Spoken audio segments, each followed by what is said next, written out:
à tous et bienvenue dans Prodland, votre émission qui se tient toujours au plus proche de l'actualité de l'ISCPA. Nos équipes de P3 sont ravies de vous présenter un programme riche en surprises qui vous régaleront, j'en suis sûre. Et tout de suite, la météo de Clara Cellier.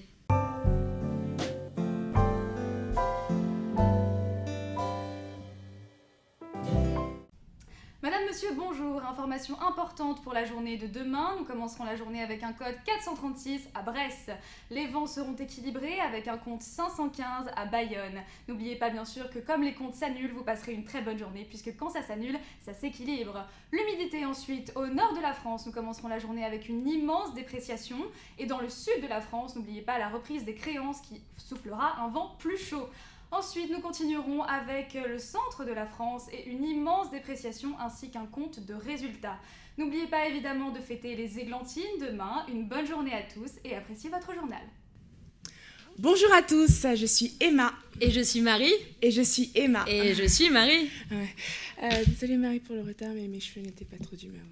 Bah, c'est pas grave. Mais d'ailleurs, en parlant de retard, nous avons fait une petite enquête sur le grand mystère qui plane sur ces professeurs qui le sont beaucoup trop. Un reportage de Camille Anzetoy.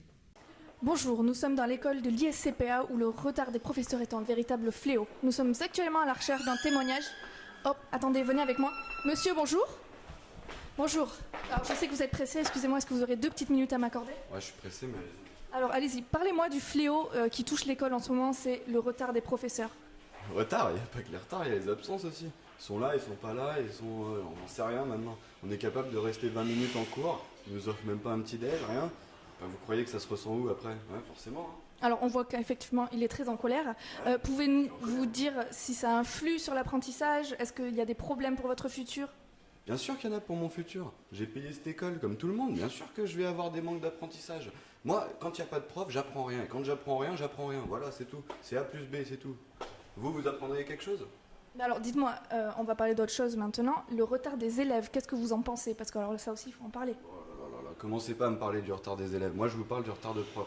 Il y a un problème dans cette école. C'est qu'à chaque fois, vous parlez toujours des élèves. C'est pas notre problème. C'est un manque d'éducation. Pourquoi vous êtes toujours en retard ?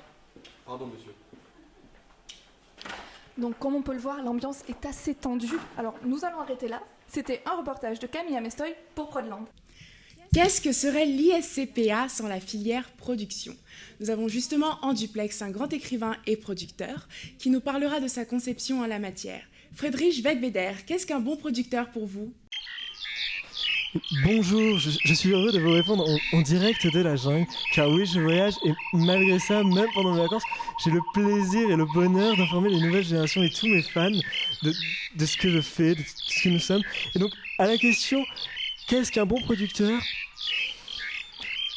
Je ne sais pas s'il y a des bons ou des mauvais producteurs. Je pense que c'est plus une histoire de timing, avoir le bon scénario au bon moment entre les mains, avoir le bon... Ah, excusez-nous Friedrich, nous sommes contraints d'interrompre l'interview. Une information capitale vient de nous parvenir en direct live. Le plan Vigipirate aurait peut-être été déclenché apparemment. Cependant, n'oubliez pas que vous pouvez réagir à tout moment sur Twitter et les réseaux sociaux avec le hashtag #question.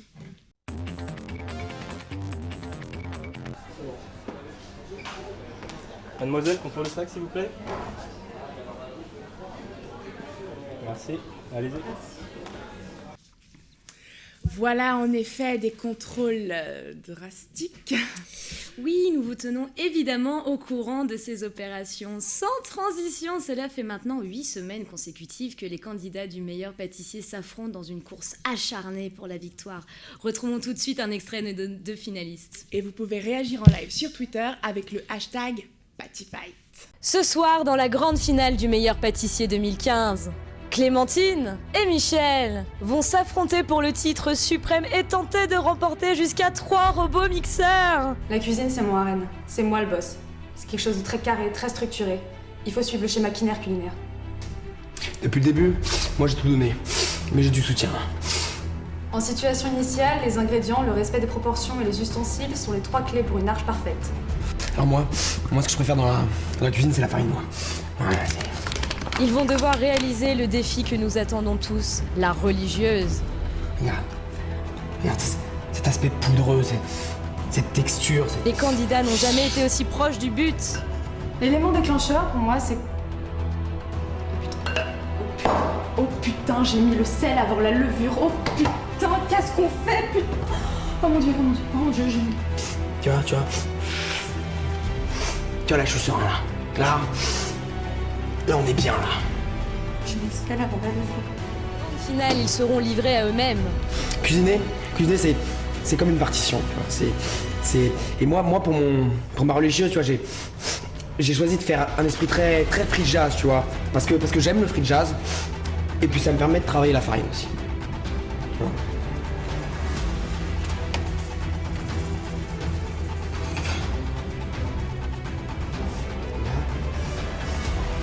Alors, qui de Michel ou de Clémentine décrochera le titre de meilleur pâtissier tant convoité? La réponse ce soir à 20h50.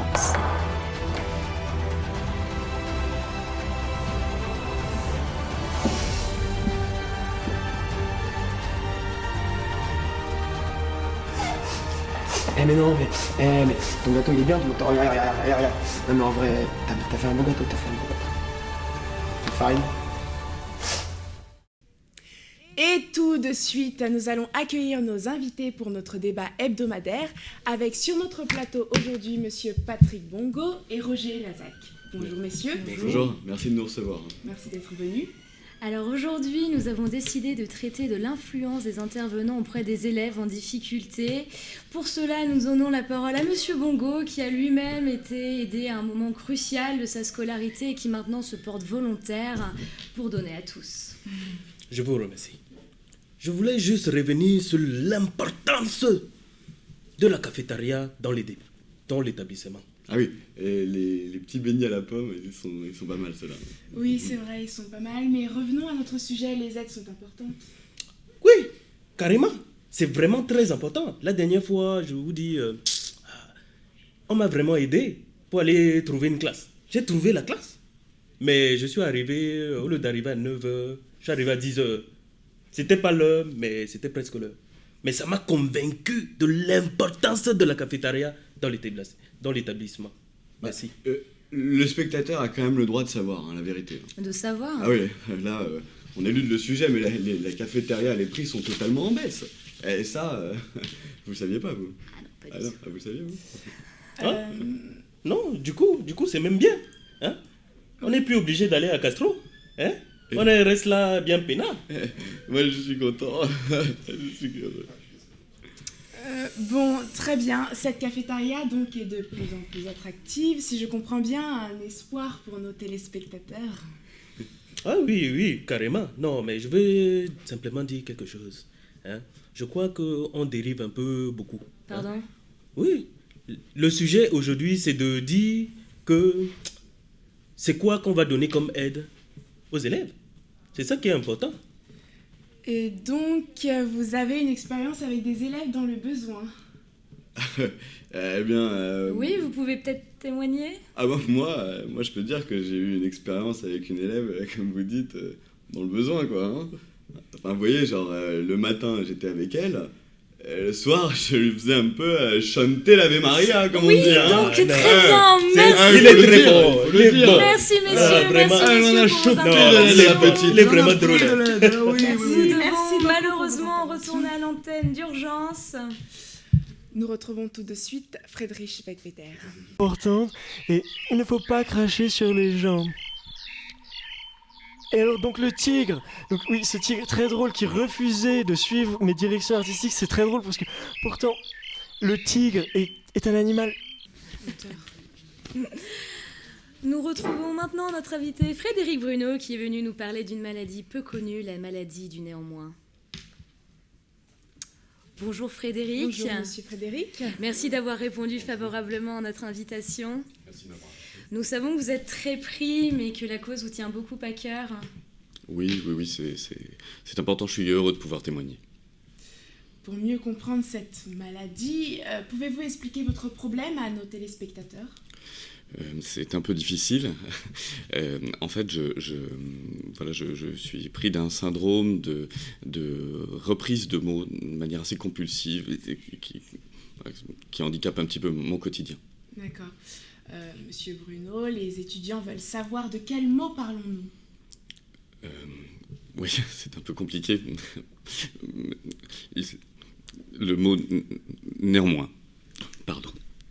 Vous avez peut-être besoin d'un petit peu de temps, nous pouvons comprendre. Non, c'est important. Je dois témoigner pour ma famille, pour mes proches, pour mes étudiants. C'est important.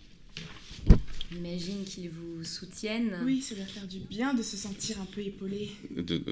En fait, non, pas vraiment. Non, je ne vois plus mon frère, par exemple. Voilà, je pense qu'il n'a pas compris. Alors que, paradoxalement, lui a le même symptôme avec le mot « voilà ». Voilà. Et même ma maman ne comprend pas vraiment. Mais votre mère, justement, elle a su être là pour vous, j'imagine.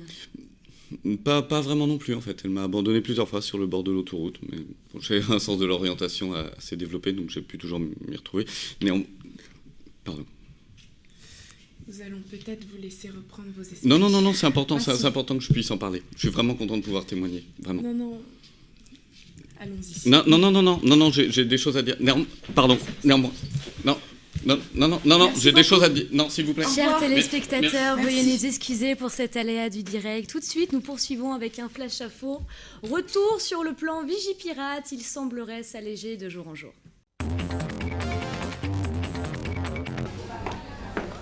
Mademoiselle, s'il vous plaît, contrôle les sacs.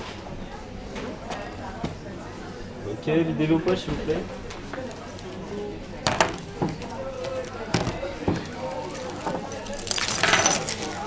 Ok, merci.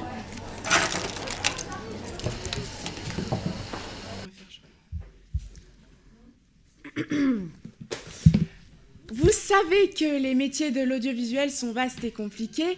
Nous sommes penchés sur celui de perchman, trop souvent oublié. Qu'est-ce que c'est ? Nous allons le voir tout de suite. Oui, regardons. C'est la fin de notre émission. Merci de nous avoir suivis. À demain. Coupé.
Un autre métier de guerrier. Les brigadiers de la SACEM sont en lutte constante contre la diffusion illégale de la musique. La SACEM, une brigade qui fait du bruit, un reportage au cœur du danger, signé Madeleine Lacorrèze. La brigade de la SACEM, les protecteurs des droits d'auteur. Unité d'élite qui donnerait sa vie pour son métier. Voici leur histoire.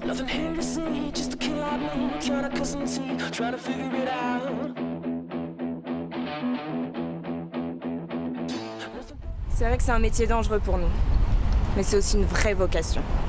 Moi, je vous explique, ça a commencé dès que j'étais petite, j'avais que 10 ans. Et puis on allait regarder un film chez un camarade de classe. C'était Le Roi Lion. Il était encore à l'affiche. Là, j'ai de suite compris, c'était un film téléchargé. Il me restait qu'une chose à faire, c'était appeler les flics. Je l'ai fait, je m'en rappelle comme si c'était hier. Et là, j'ai arrêté mon premier pirate. Et depuis... Bonjour, alors ce matin nous allons commencer par la brigade mobile. Donc la brigade mobile, qu'est-ce que c'est? C'est nous allons brigader dans les rues de Paris et arrêter les individus qui a fortiori n'auraient pas les droits ou seraient un délit d'infraction. Voilà, donc là on peut commencer la patrouille dans la rue. Donc, vous voyez, là, pour l'instant c'est plutôt calme. C'est dans l'observation en fait. C'est dans... alors là vous voyez, il y a un individu dont on peut stipuler qu'il n'a pas les droits, ça se voit aux chaussettes et aux faciès. Donc je vais procéder à une intervention. Ça sonne! T'as les droits! T'as les droits!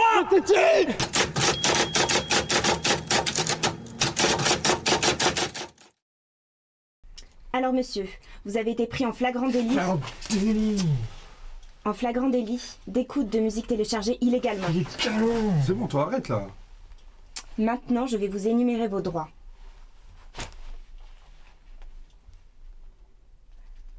Edith Piaf? Ouais, Edith Piaf. Edith Piaf, ça a plus de 70 ans, c'est dans le domaine public maintenant. Enlève ça là, tu dégoûtes. Pardon.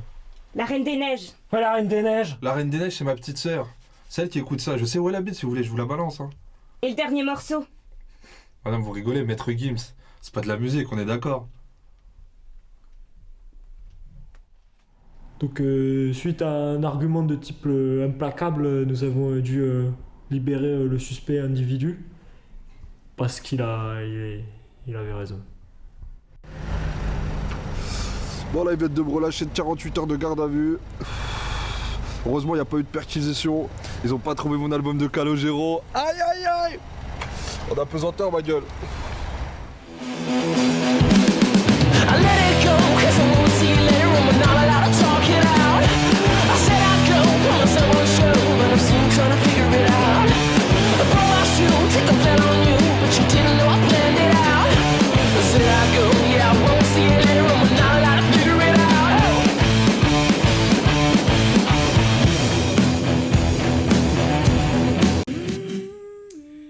Une intervention effectivement musclée et musclée. Mais c'est que j'adore cette chanson. On fait plus jamais ça. Nous accueillons maintenant le producteur de la nouvelle série qui fait sensation, Histoire de France depuis Sarkozy, Monsieur Cohen. Voilà, nous l'accueillons sur le plateau. Bonjour Monsieur Cohen. Bonjour, comment bienvenue allez-vous? sur notre plateau. Bonjour. Voilà. Bonjour. Allez-vous? Alors, Monsieur Cohen, vous lancez une nouvelle série historique nommée Histoire de France depuis Sarkozy. Parlez-en-nous un petit peu plus. Tout à fait. Donc je lance cette série sur Prodland qui sera diffusée à partir de demain soir. L'histoire de France depuis Nicolas Sarkozy. 32 épisodes de 8 heures qui seront diffusés donc à la suite. 8 heures, ce n'est pas un peu long? Non. On peut pas dire que ce soit très long. Hein. Vous savez, à la base, on devait faire des épisodes de 8 minutes. Après, on s'est dit, on va aller sur 8 heures, on a la flemme de faire le dérochage. On va tout mettre bout à bout. Et en même temps, 8 heures, on dirait un peu un meeting de l'UMP, quoi. Une petite boîte de nuit berlinoise. On rentre un samedi soir, on ressort un lundi. Évidemment. Et la série fait déjà polémique avec un budget de 300 millions d'euros. 400 millions d'euros, oui. Et je voudrais remercier d'ailleurs la Charente-Maritime qui nous a fourni une subvention de 64 euros. Sans eux, on serait rien. Ça coûte très cher de faire une série sur l'histoire de France? Ça coûte cher, oui et non, moi je dirais. Ce qui coûte le plus cher, ça reste quand même la BO, qui a été faite par Carla Bruni et qui nous a coûté un bras. Mais alors justement, quel acteur joue le rôle de Monsieur Sarkozy? Alors là, on a beaucoup hésité, on a extrêmement hésité entre Al Pacino et Pierre Ninet. En fin de compte, après un gros casting sauvage, on a choisi de prendre, vous allez le savoir en exclusivité, Omar Sy. Faut que ça soit bankable, quoi. Faut qu'on ait de l'audimat. absolument rien à voir. Vous pouvez nous parler de votre prochain film? Ah oui, oui, alors mon prochain film qui sortira dans les salles d'ici 4 ans, qui s'appelle donc Saras, une histoire, une grosse comédie dramatique, et surtout basée sur l'amour entre un jeune maghrébin et Nadine Morano. Très bien. Eh ben, écoutez, merci Monsieur Cohen. Merci. Mais je vous en prie, appelez-moi Abdel, appelez-moi Abdel. Voilà. Au revoir. Merci, au revoir. C'était quoi ce truc? Bref, une nouvelle émission sur le thème de la concurrence dans les grandes écoles sera bientôt diffusée à l'antenne. Excusez-moi, je suis sous choc. Oui, et quelle concurrence? Il s'agira cette fois de la course au rapport de stage. Teaser.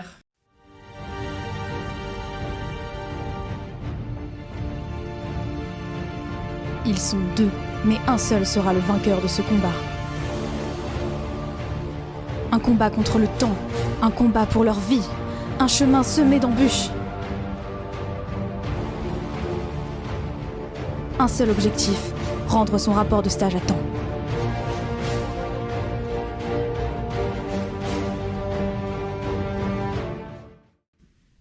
Toujours au plus près de l'actu, nous vous tenons au courant de l'avancée du plan Vigipirate. Une nouvelle information vient de nous parvenir. Image. Bonjour monsieur, contrôle des sacs s'il vous plaît. Ok.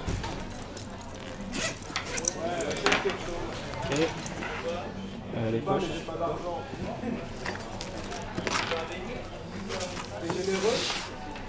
Merci, le manteau c'est... Ah ouais. Le pull aussi. Bien sûr, les chaussures. Eh mais... Arrêtez un jour. Ah ouais, je suppose que du coup... Ouais. Moi. Non, attendez. Fouille anal, s'il vous plaît, pour chez vous. Sommes-nous toujours en sécurité?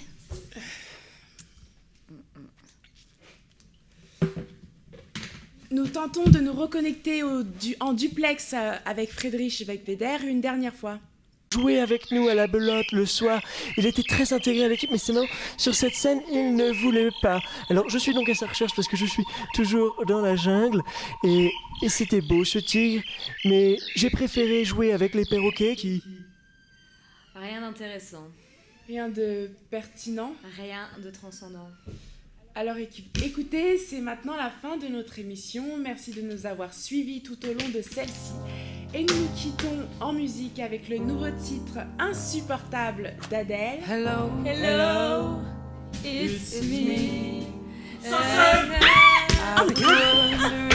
Reviens-la, toi. Elle est où la tracklist? Elle est où la tracklist? Everything they say the time's